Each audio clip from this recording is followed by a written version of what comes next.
नमस्ते दोस्तों।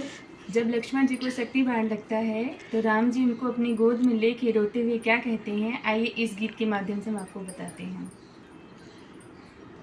गोद में लेके रघुबर लखन लाल को रो के कहते हैं भैया हमारे उठो।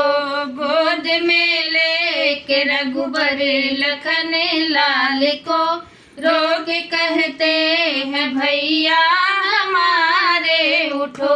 जा रहे छोड़ कर क्यों अकेला हमें, आज तन्हा हूँ लंका प्यारे उठो।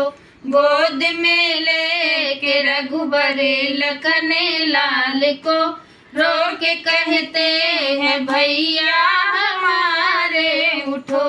जब न पाएगी तुमको सती उर्मिला, जो कि 14 बरस से तड़पती रही, माफ कैसे करेगी हमें उस घड़ी, उर्मिला के नयन के सितारे उठो। गोद में लेके रघुबर लखन लाल को रो के कहते हैं भैया हमारे उठो।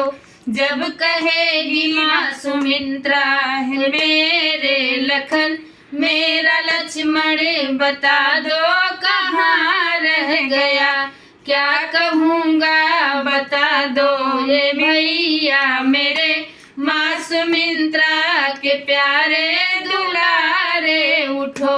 गोद में लेके रघुबर लखन लाल को रो के कहते हैं भैया हमारे उठो। धन्यवाद। अगर अच्छा लगे तो सब्सक्राइब एवं लाइक जरूर करिएगा।